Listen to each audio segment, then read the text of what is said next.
Hi, everybody. Thanks for understanding tonight about me needing to cancel our Zoom meeting. I had to do a conference webinar with LSU Online tonight that I simply could not move and reschedule. So I do appreciate your understanding. Tonight, I want to basically just kind of walk you through the case study assignment and how you can go about completing it. And then secondly, I'm going to walk you through and talk a little bit about mission and vision and how absolutely critical and essential these two things are in terms of having an effective professional learning community. So let me share my screen with you real quick. And we will go from here. So the first thing I want to do is I do want to show you a little bit about the assignment for this week. So let me pull this up here for you. So let's look first at the directions. Okay. I just need to move these over. Hang on one second here. Let me do that for you so that you can actually see them. Okay, so case study number 1 is not due until February the 7th, so you still have about a week and a half to do this. And even though you won't complete it until week 4, you'll actually submit it in module 3. So you have 2 options on this particular assignment and what you need to do to complete it. So the first one is a PowerPoint presentation and the alignment crosswalk. The second option is a video as well as the alignment crosswalk. So in both cases, you're going to have to do that crosswalk and unpack some standards. And then you can either create a PowerPoint presentation to go along with it, or you can do a video. Now, if you decide to do the PowerPoint, it should be 15 to 20 minutes long, and there are 15 to 20 slides long. And there are 7 basic questions that you're going to be answering, and they're listed here for you in the directions. So that includes what is the purpose, how is a PLC defined, how and why should PLCs be used, etc. Then if you choose to do the video, it should be a 3 to 5 minute video that again answers these same 7 questions. Okay, so either a PowerPoint or a video. You can also choose to do this individually, or you can do it with a group. It really is completely your choice and your decision. So if you're looking to join a group, we talked last time in our Zoom meeting about going into the instructor virtual office and making those requests there, and you guys can form your own groups. Okay, so let me close this down and let me show you what the actual crosswalk document that you're going to be completing looks like. Hush, Milo, stop. Okay, so here's the template that you will be completing. So you're going to choose 2 standards from either the ISSLC, the SLLA, the NBPTA, or the Louisiana Leader Teacher Standards. So how do you find those? A simple Google search. So you can literally just go into Google and type in ISSLC standards and it'll pull them up for you. You can pick any 2 of those standards that you want to unpack and include on your crosswalk. Then you're going to have at least 4 academic standards for students. So again, it's the same thing. You can go do a simple Google search. You can, if you're in Louisiana, you can go to Louisiana Believes. If you're in Texas, you can go to the Texas Education website and it will pull up the text for you. If you're in a state that uses Common Core, again, all you have to do is a Google search and type in Common Core standards. Also, if you are using your own district or parish curriculum, oftentimes they will have the standards listed for you in there. So don't overthink this assignment. People tend to make it too hard when it really shouldn't be. So you're going to do a total of 6 standards that you're going to unpack or break apart, and you're going to list them on this particular document. So you should end up with just a 1-pager. Of the 6 standards, remember, 2 should be teacher or leader standards, and then 4 of them should be student-centered standards. So how do you unpack a standard? So I chose to use an ISSLC standard. This happens to be standard number 1.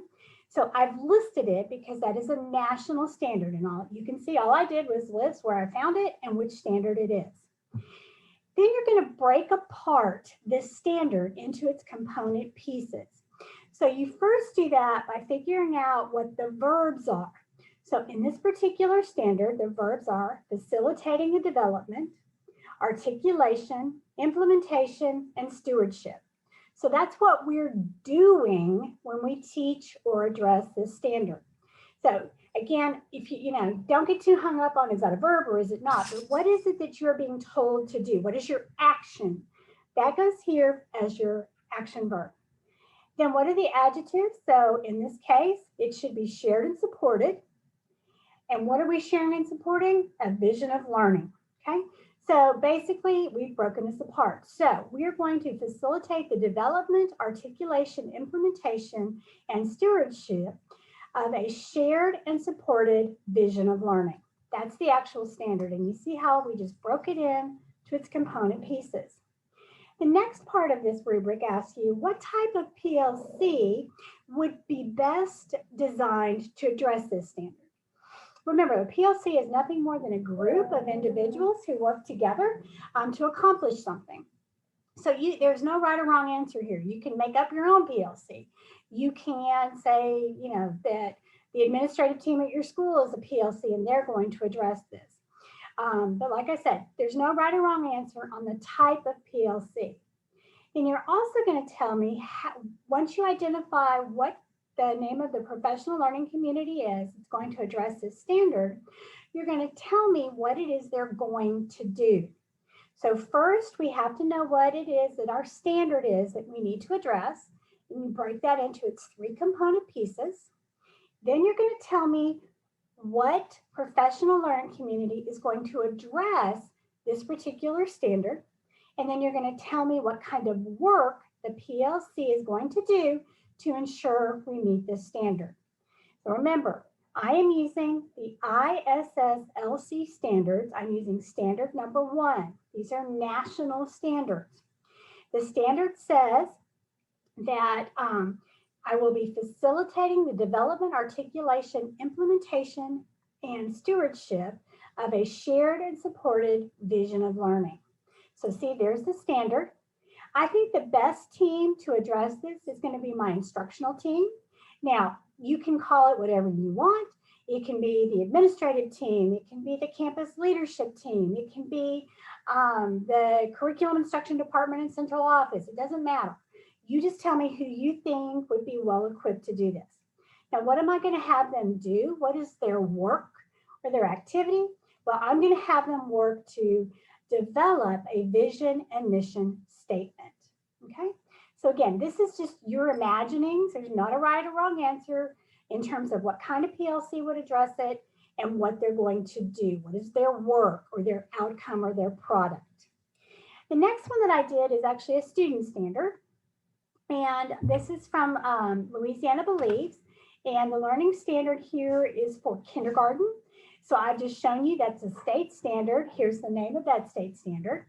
And so the standard says that students will be able to classify various types of food into the major food groups. So what is my verb? What am I asking the students to do? What is their action? Well, they're going to classify. What are they going to classify? The foods into the major groups. And which kinds of foods? It just says various. So since this is a kindergarten student standard, who do I think is best equipped to address this standard and to make sure that it's being taught and the students are mastering this particular one? So I'm saying, since this is a kindergarten standard, I think it's going to be best done by the kindergarten team. And the activity that they're going to do is they're going to design a unit. Okay, so like I said, don't make this harder than it needs to be. Choose 2 national standards for teachers and or leaders. Choose 4 student standards, and you can use them from Louisiana, Texas, New York, California, wherever you want to, is fine. You're going to break them into their component pieces, starting first with what is it that we are trying to do, so that's a verb. what are we going to create, which is going to be that vision of learning or the foods, and then what is the adjective that helps us to describe that. So I've given you 2 examples. You're going to list 2 more. Teacher or leader standards, and then 4 student standards. So it's pretty simple. Now I've given you on page 2 a bunch more examples so you can see what this really looks like. Then I've given you even more examples on page 3, and even more examples on page 4, and more examples on page 5, page 6, page 7. So you have lots of examples that you can look at to model your particular template to. The only thing you need to complete is page 1. The subsequent pages are all examples. People always like to see exemplars, so this is one way that we see the exemplars, okay? So that's how you're gonna break apart and do the standards. Now, let's go back and look again at our directions for the case study. So let's say that I decide with my group that I want to do a PowerPoint. So I'm going to go in and create that 15 to 20 slide PowerPoint, no more than 25, and you're going to answer these 7 questions. Okay. So what is the purpose? How is the PLC defined? How and why should they be used? What standards may be obtained using professional learning communities? So this is where you can choose one standard from that template that I just went over with you and answer question number 4. So if I go back to my template, let's say I'm going to use that kindergarten learning standard about classifying food into various groups. So I would list that here. That's my answer to question number 4. Then you're going to tell me again, what is the PLC? So let's say in my example, I thought this was best addressed by the kindergarten team. So what would I call that? The name of the PLC is the Kindergarten Team Professional Learning Community. Who's on it? So you would have probably your kindergarten team leader. You'd have kindergarten teacher A, kindergarten teacher B, and kindergarten teacher C, and maybe your special education teacher. So I'm going to name the particular PLC that's addressing this standard that I pull out of or extract from my unpacking standards template. And here I'm going to give just a little bit more specificity about the group that's going to address the standard. Then you're going to tell me how will they meet these standards. So again, that activity that you just put into your template is where you put right here, that's the answer to number 6, and you expand upon it. So for example, that we are first going to meet as a team and we're going to unpack the standard. Then we're going to look at what are some best practices to teach the standard. Then we may want to look at how are we going to assess mastery of this standard. So those are the things that I would do within my PLC that answers question number 6. Then question number 7, how do you know if it's effective? So this gets to the idea of using both formative and summative assessment. So for example, if we've unpacked the standard and we've created a learning plan or a unit around this standard, and we've developed great instructional activities, how am I going to know if what we did and the work within the PLC is effective or not? Well, you could easily answer question number 7 by saying we're going to use daily formative assessment in the form of an exit ticket to monitor progress. And then we're going to give a summative or a unit test at the end of it and see how our students do. If the students do well, then I'm going to know that activity in my PLC was effective. If my students don't do well, then maybe I need to regroup and rethink about what I need to do. Okay, so pretty simple. You do the same exact thing in the video. The difference is you're going to talk us through it as opposed to a PowerPoint presentation. So hopefully that explains how you can successfully complete this particular assignment. So now let's look for just a minute about some of the elements of a PLC. So let me again do a screen share with you guys and pull this up here. Hang on. Okay, there we go. All right. So When we think about a professional learning community, there's some really critical elements that have to be a part of the successful and effective professional learning community. Now, we know for a fact that most schools do some sort of work around the idea of professional learning communities. The problem is that in many cases, they are not done correctly, and they really don't have the kind of major impact that they could have if they were effective and followed some of the processes outlined by before. So tonight we're going to talk a little bit about getting that effective PLC started and what are the elements or components that need to happen. So first of all, before we can create a PLC, you have to have some pre-work. It's not just a matter of we all show up in the library at 4 o'clock for our professional learning community and everything's going to go great. There has to be pre-work and pre-thought into doing this.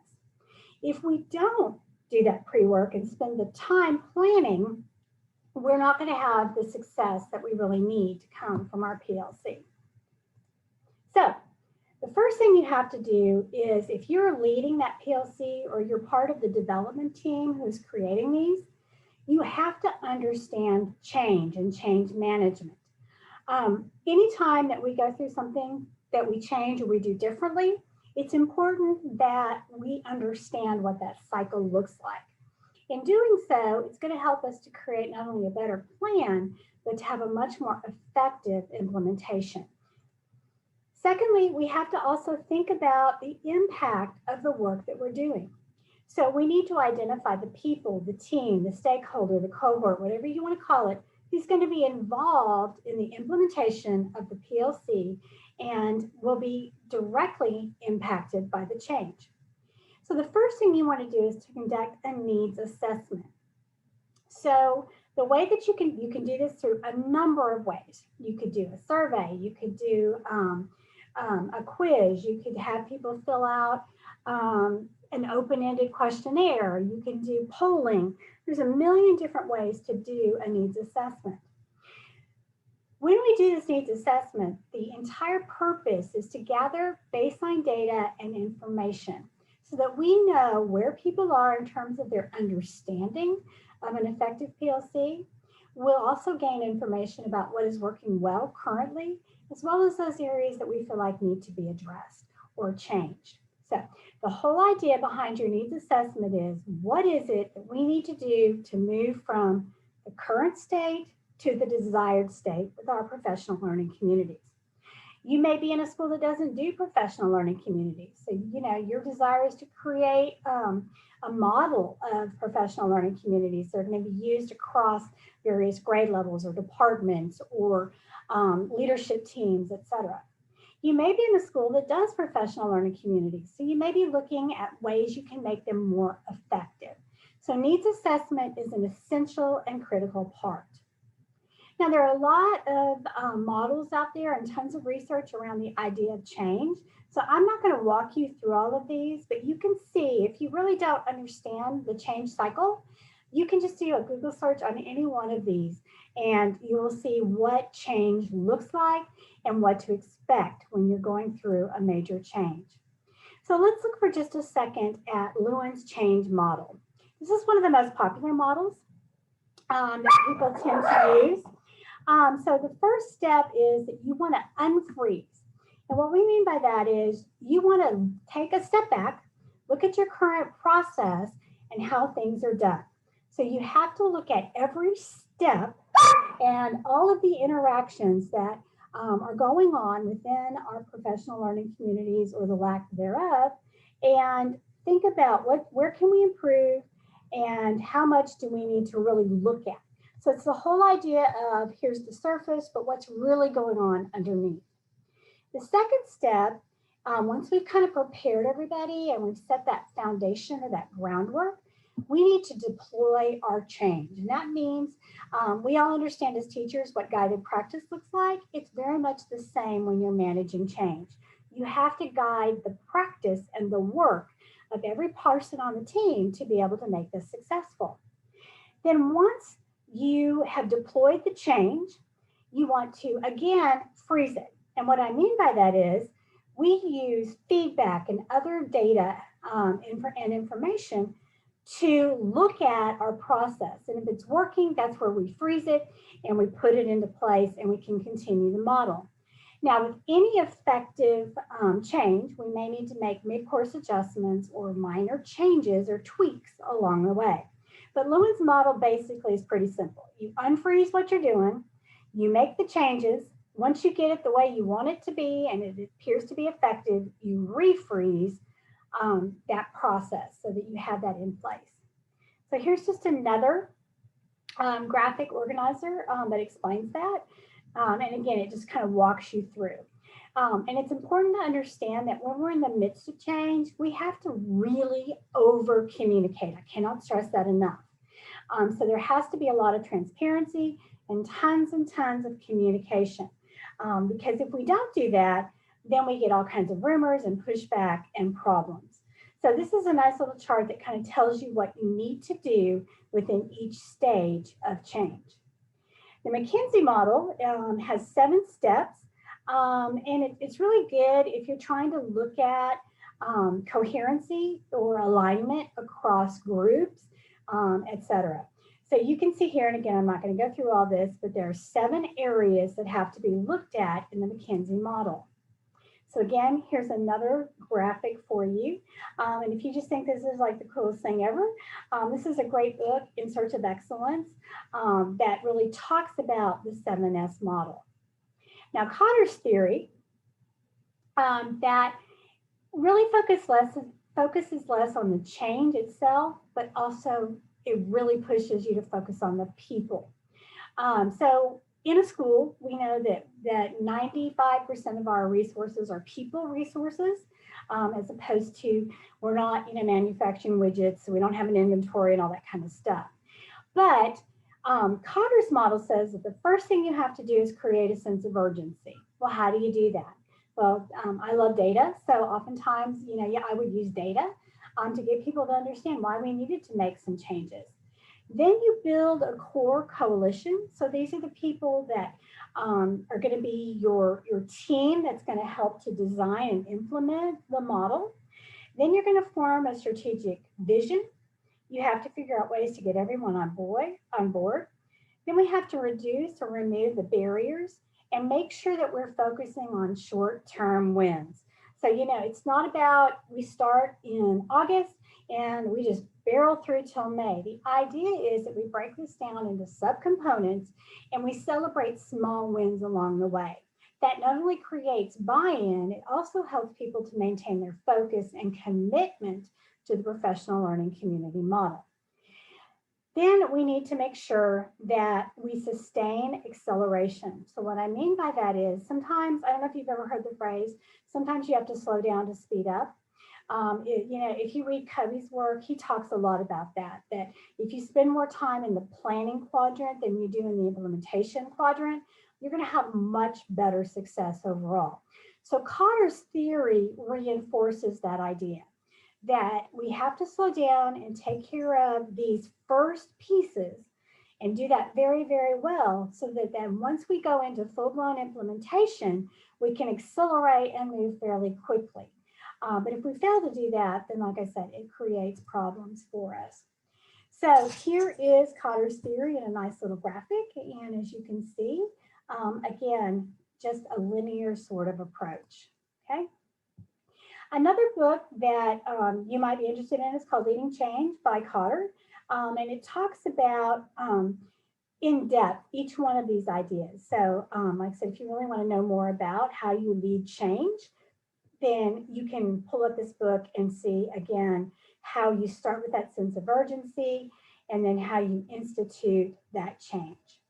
Okay. The nudge theory, it's really just a theory. There's not a change management model like you would see in Cotter or like you would see on up in here with Lewin, etc. The nudge theory is really about a mindset. So it's also a way that you can frame the changes so that it's more attractive, particularly to your most resistant stakeholders. So instead of kind of going full blown into this, you just sort of nudge or push along small incremental changes. So you're not really telling everyone what to do or how to change, but instead you plant seeds, I guess is a good analogy. And you basically trick people into thinking this is their idea. When I was an assistant superintendent and I was coaching principals, I often talked to them about used car salesmen. And I told them, some weekend I want you to go to, a car dealership and specifically go to look at used cars. And I want you to be the best observer you possibly can be of that used car salesman. How they observe, how they determine, what it is you need and want, and how they masterfully just sort of push you along into a vehicle. Because again, that's very much an illustration of the nudge theory, okay? So I'm not going to go into a whole lot of detail on that one tonight, but again, you can see sort of this process. And here's the book that talks about nudge, okay? The nudge theory. The ADKAR model is another one. And again, it's pretty similar to the others. So again, I'm not going to read this to you, but you can see what that looks like in action. And again, here's that other model and the book that really extols the benefits and the uses of the ADKAR model. The bridge transition model focuses more on transition than the actual change itself. It usually, when we try to do change, we sort of push it or force it on other people, when in reality that if we would just slow down a little bit and sort of do more of this transition model, it's more of a journey over time as it is to, we're going to do this is our brand new initiative and we're going to start tomorrow. This really just kind of lets people ease into it as opposed to having it imposed from higher up, okay? And again, here's his model and what that looks like. And I love this particular quote. I think it's so very profound. So nothing so undermines organizational change as the failure to think through the losses people face. I think a lot of times we don't realize that when we ask people to change, we are asking them to give up something or to lose something that is valuable to them. A lot of people really fear change and resist it. So, if you follow Bridges' work and thoughts here, we have to give them time to kind of grieve that loss. And then they'll reach a more neutral zone where, they maybe are a little more willing to accept change, and then you can have that new beginning. Okay, so again, this sort of shows you Bridges' model and what this looks like. And I think this is particularly important in that it really looks at people's emotions. So if we're thinking about in terms of a continuum of productivity and time, if we're going to make a change, we have to first end. Okay, so that means we have to stop whatever it is we're doing. And I would caution you, anytime you try something new, take 2 old things off people's plate so that we don't overwhelm them. We don't just keep adding to until people are completely overwhelmed. So let's say that we decide we're going to move into the professional learning community, and that's going to be a very academically focused process, and it's going to be all about using data to better drive instruction and improve student results. Well, if I'm going to expect my teachers to do that, what am I going to take away from them that they've had to do in the past? So for example, when I was a high school principal, everybody had 2 off periods. One was a planning period, and the other period, they had to do duties. So we had people posted in the halls, we had people posted in the lunchroom and all that. So we made a very conscious decision that with their 2 planning periods that were 45 minutes each, instead of asking them in their second planning period to be on duty, because quite frankly, we'd gotten the school enough under control that we really didn't need that anymore. So we took away duty and we replaced it with the professional learning community. So they were expected to meet in their teams or departments every single day for 45 minutes. But we took away duty, which everybody hated and complained about. So they had to grieve the fact that instead of sitting in the hall for 45 minutes where they could maybe grade papers or do whatever, they now had to be engaged in active work. So many of them had to deny it. Some of them they were really angry. Some of them were apathetic. But over time, we began to see that transition happen. So there was some frustration, there was some confusion, a little bit of listlessness, some people just were very passive aggressive about this whole thing. But eventually they realized and saw the power of what they were doing and how it was actually making their teaching not only more effective, but also much more efficient. So for example, when the algebra teachers had their professional learning community, they were planning lessons, they were looking at data, they were looking at assessments. So a lot of the things that they had to spend their personal time doing now became part of a team process. And so you can move into that engagement, excitement, and actually high energy. So this is a really nice model that I think looks at this not only from a process standpoint and a step-by-step sort of sequence, it also really looks at people's emotional response to change. So I think that makes this one particularly unique. The Kubler-Ross change curve, she again also talks about this in the stages of grief. So it really thinks about how we deal with that emotional response. So if we want things to be changed and to be better, we have to also understand and address the emotional aspect that our teachers experience. So we know too that, like we showed you in the Bridges model, that people are going to have denial or anger about this. Some of them are going to try to bargain with you. Some of them may even become depressed. But eventually there will be acceptance. And people oftentimes have to move through all of these stages before they can get to acceptance. Some people move pretty quickly. Some people it takes a much longer time. But again, when you think about change, we cannot separate out that emotional response that people have to when we're trying to do something new and different. And like I said, whether you're starting from scratch with professional learning communities or you're trying to refocus it or to make it even better, this kind of change will elicit these responses from those involved.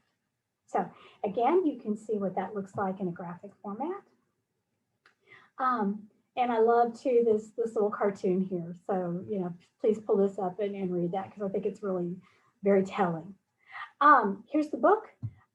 Elizabeth Kubler-Ross was talking about On Death and Dying. And again, applying that into a business situation, I think can be very powerful. So tier change model, it really talks about more about performance. It's very similar to the Kubler-Ross model and deals with that human emotion of loss. But at the same time, it really pushes people, what does that look like in action? When people are in grief, they really miss that late status quo. Then they're going to be resistant, and then there's going to be chaos, and then there's going to be that integration, and finally you'll move into what is now the new normal. So again, you can see what that looks like here and here. And like I said, interestingly enough, when you start this new process, people who are scared of that change will often quit. And then you're going to go into what they call that implementation dip. You may have heard that before. It's the same idea that sometimes when we make change, we have to slow down before we can speed up. That's what happens here. And then eventually, most people are going to move into that healthier, more productive action in terms of their professional learning community. So I know as a high school principal, I had almost 200 teachers. And when we began to really push the professional learning community and we really changed everything, that particular year, Scared People Quit. After year one, I had 34 out of 200 teachers leave. They either retired or went to new schools or new assignments. And I was really concerned that we lost so many people. But I will tell you, once we got past their losing them and replacing them with people who are more adaptable and willing to change, we moved pretty quickly up here. So in 2 years, we were named National Blue Ribbon School of Excellence. In year 3, we were named the best school in America by the Intel Foundation. Lots of great things began to happen because even though it was sad to lose people and they were very valuable to us, we also were able to push people into the area we needed them to go. So we all know change is inevitable, and we have to pay attention to what that looks like in terms of emotional as well as performance components. So what does that have to do with mission and vision? Well, one of the things that we know that effective schools have to have a very sound, well-crafted vision, which is where it is, what is it that we hope for the future, as well as our mission. And your mission is, what are we going to do to get us to that vision? So knowing why you're doing what you're doing is your mission, where you're trying to go is your vision, and then how you're going to go about it are your values. All of those pieces are necessary and essential to hold an organization together. And I will tell you, if you're in a school where the mission and vision has been around for 1,000 years and nobody ever looks at it, talks about it, revises it, updates it, any of those things, then you are not in a highly effective school. Mission and vision, as well as value statements, are living, breathing elements of an effective school. They should also be developed collaboratively with input from every stakeholder. So it's not just the principal who writes the vision and mission. It's not the central office at your district or parish that they hand to you. It is something that is a really almost gut-wrenching process to really define what it is that we want to accomplish. So that vision is, where are we trying to go? The mission is, why are we doing what we're doing? And your values is how you're going to go about doing it. So this should be a dynamic living process. And I will tell you, that when we were doing professional learning communities, each one of my professional learning communities had their own mission, vision, and value statement. They were absolutely aligned with the schools, which was aligned with the districts, but this gave them a sense of purpose as well as a very important roadmap to success. So clarity leads to purpose, and purpose leads to success. So oftentimes when I read or look at vision and mission statements, they sound very abstract, and they really don't say anything. So remember that an effective vision and mission statement has to be developed with time. It has to show what you value, and it has to be something that's going to guide your strategy.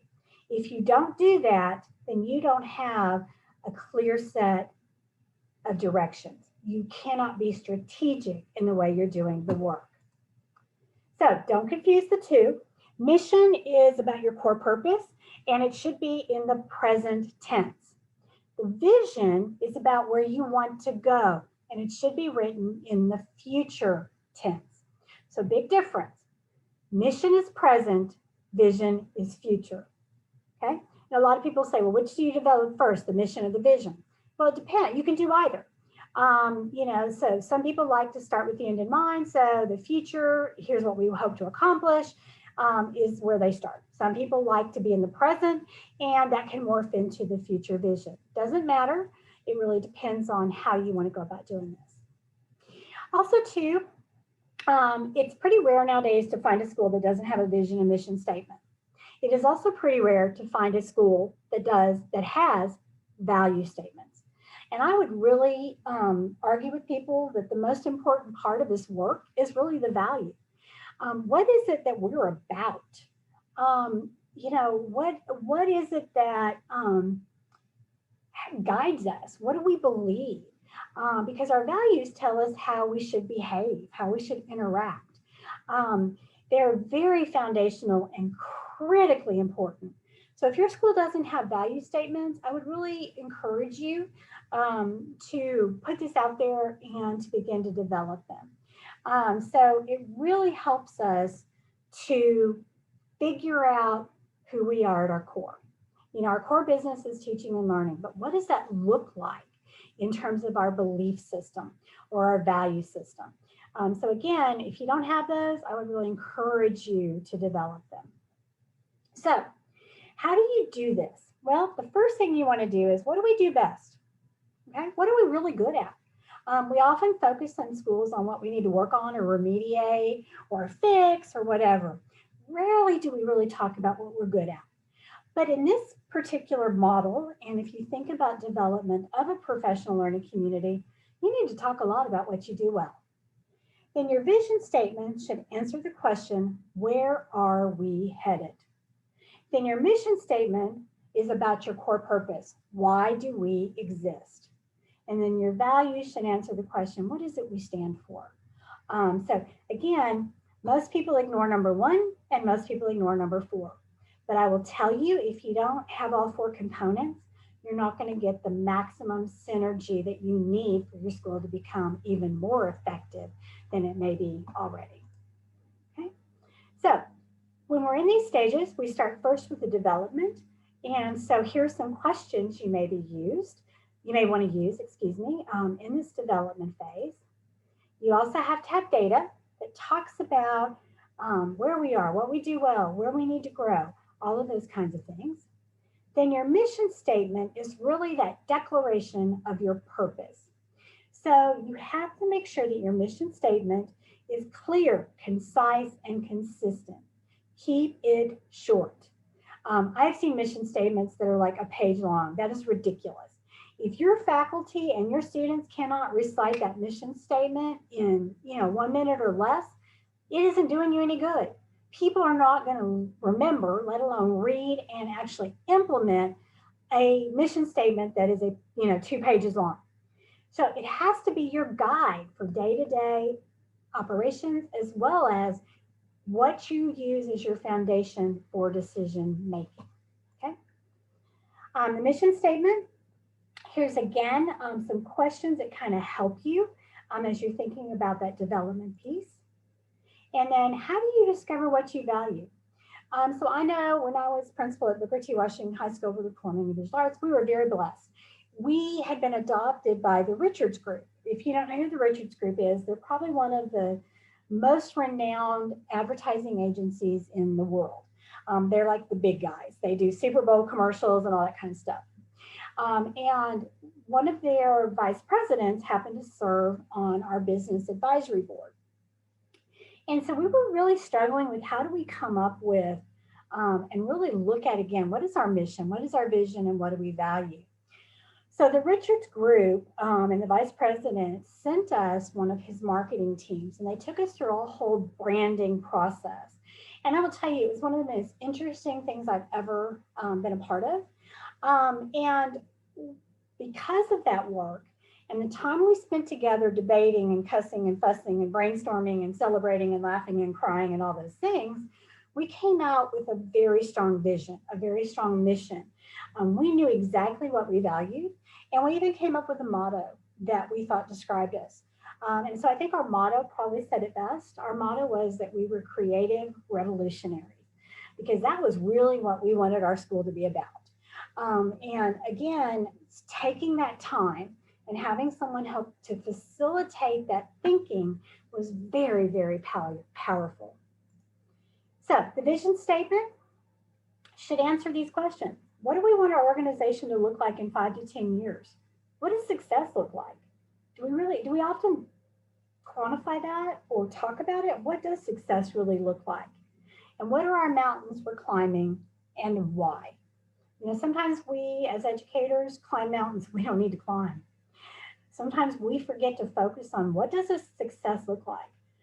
So, if you're at the high school, how you start your vision development may start with a question of what does a successful graduate look like?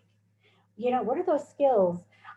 Academic, the team, soft skills, what is it that a successful graduate from our school looks like? You can do the same thing. What is a successful first grader? What are they, what should they know and be able to do by the time they finish first grade? And I will tell you, as an elementary and middle school, comprehensive high school principal, and a magnet high school principal, we did this for every single grade level, as well as for the school as a whole. And we determined that if we could not fit it on a single sheet of paper, we had too much. So we shared with our parents and our community and our stakeholder one-pagers. So for the elementary school, what should a successful kindergartner know and be able to do by the end of the school year? And it was a list, a one-page list. We did that for every single grade level. Talk about accountability. That was really powerful.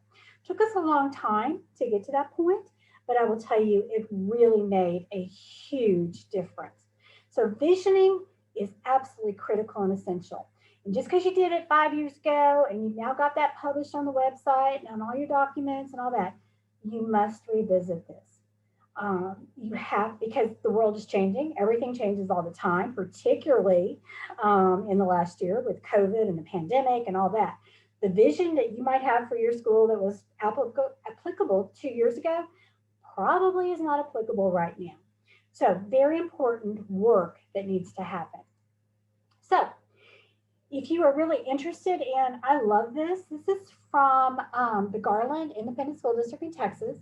And this is on their website. And I love this because, again, easy to read graphic, tells you exactly what they're about. So you see their vision, that we're going to reach the future by driving excellence, one student at a time. That's their vision. That's their future. What is their mission? We're going to exist as a diverse community with a shared vision that serves to provide an exceptional education to all of its students. So what are they doing? What are they all about? Pretty clear. What do they value? And here they have 5 value statements. We believe every student can learn. We know every student deserves our best. We value and celebrate all cultures. We respect all students, families, staff, and communities. We demonstrate ethical behavior. In this one-page document, I know everything I need to know about the Garland Independent School District. They have a clear vision for the future. They have a mission statement that drives their day-to-day operations. And I know what it is that all of this is framed around. Their values and what is important to them tells me how they go about doing their work. Brilliant. I would encourage every district or parish, school, team, whatever, to have this kind of a one-pager because, like I said, it clarifies everything in a very simple format that can be easily distributed and understood by your stakeholders. So, without further ado then, I hope that you guys have a pretty clear understanding of the case study number 1 assignment, as well as the role that vision, mission, and values, as well as the change model plays in successfully creating, implementing, revisiting, or revising professional learning communities. Everybody may be at different places on that continuum, but if you've never done PLCs, hopefully this will give you sort of a roadmap on how to develop that.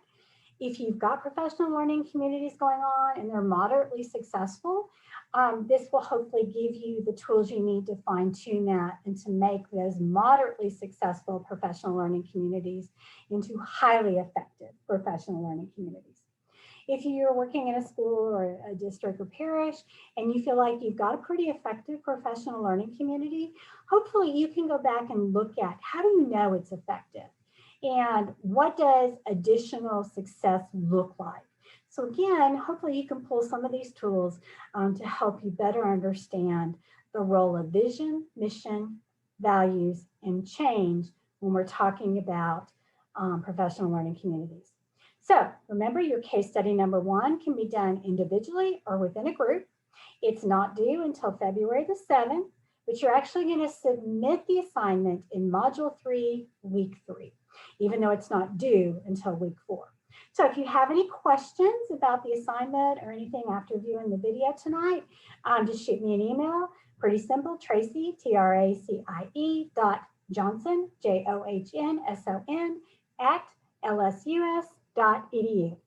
Thanks, guys. And I'm sorry I missed y'all tonight, but hopefully we can be back together again next week. Hope y'all have a great weekend and rest of your week. Thanks.